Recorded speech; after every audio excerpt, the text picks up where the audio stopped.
Company का नाम है लक्ष्मी ऑर्गेनिक इंडस्ट्रीज लिमिटेड।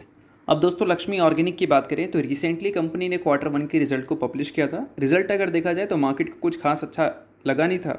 उसके next trading session Lakshmi organic में अच्छी खासी पिटाई भी हमें देखने को मिली थी। बट रिजल्ट के बाद कंपनी के मैनेजमेंट की तरफ से कुछ इंपॉर्टेंट कमेंट्री हमें ज़रूर सुनने को मिल रहा है 2026 के फाइनेंशियल ईयर को लेकर। तो चलिए उन सारी कमेंट्री को थोड़ा सा डिटेल में समझ लेते हैं। देखो दोस्तों, काफ़ी टाइम से ये कंपनी फ्लोरो इंटरमीडिएट बिजनेस में एक्सपैंड करने की कोशिश कर रही है, या फिर आप बोल सकते हैं एंट्री करने की कोशिश कर रही है। एक्सपैंड नहीं, एंट्री आप बोलो, ठीक है। अब यहाँ पर कंपनी ने क्या टारगेट रखा है भाई? कंपनी ने टारगेट रखा है कि ये जो बिज़नेस है ये कंपनी को पूरे साल में 200 करोड़ का रेवेन्यू दे सकता है।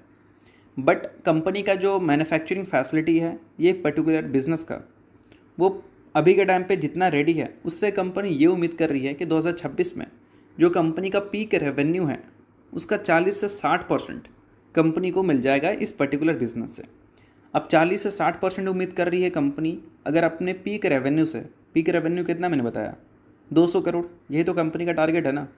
तो 40 से 60% यानी कि 80 से लेकर 120 करोड़ के आसपास का रेवेन्यू कंपनी इस बिज़नेस से उम्मीद कर रही है इस फाइनेंशियल ईयर। यानी कि Q1 तो ज़रूर कंपनी ने कुछ खास दिखाया नहीं, बट हो सकता है कि Q2, Q3 और Q4 कंपनी के थोड़े बेटर देखने को मिले Q1 के कंपैरिजन में। और साथ में दोस्तों कंपनी ने कैपिटल एक्सपेंडिचर यानी कि कैपेक्स से रिलेटेड भी चीज़ें हमें सुना रखी हैं। इसमें कंपनी ने बताया है कि जो कैपिटल एक्सपेंडिचर का प्लान कंपनी का था 1100 करोड़ का, उसको कंपनी ने मेंटेन किया है। और 350 करोड़ रुपए कंपनी जो कैपेक्स करेगी वो FY26 से लेकर 28 के बीच में हमें देखने को मिलेगा। और बाकी का 680 करोड़ का जो नंबर बच रहा है वो हमें इसी साल कंप्लीट होती हुई देखने को मिलेगी। और इसके अलावा दोस्तों कंपनी के दहेज में एक प्रोजेक्ट हमें देखने को मिल रहे हैं जो कि ऑन ट्रैक है।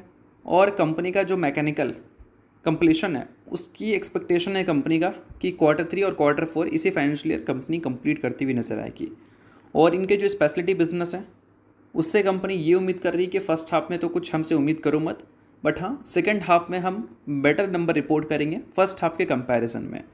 तो इन सारी चीज़ों पे आप थोड़ा सा ध्यान दे सकते हैं अगर आप लक्ष्मी ऑर्गेनिक के इन्वेस्टर हैं। बाकी इसके अलावा बहुत सारे पॉइंट्स हैं, मैंने तो आपको कुछ ही पॉइंट समझाई है। बट अगर आप लक्ष्मी ऑर्गेनिक के शेयर होल्डर हैं और अगर आप कंपनी को रिसर्च करना चाहते हैं तो अभी फ़िलहाल इस कंपनी के बिज़नेस को देखना ज़्यादा इंपॉर्टेंट है कंपनी के स्टॉक के कंपैरिजन में। तो अभी बिज़नेस पे ध्यान दो, क्योंकि बिज़नेस कंपनी का वैसा नहीं चल रहा है जैसा हमें कोविड के बाद देखने को मिला था। तो बिज़नेस अगर चलता है तो कंपनी की परफॉर्मेंस भी इंप्रूव हो सकती है। बाकी दोस्तों ये वीडियो यहीं तक था। होप करता हूँ वीडियो आपको अच्छा लगा होगा। लाइक कीजिए, पहली बार सब्सक्राइब कीजिए। वीडियो देखने के लिए बहुत बहुत शुक्रिया।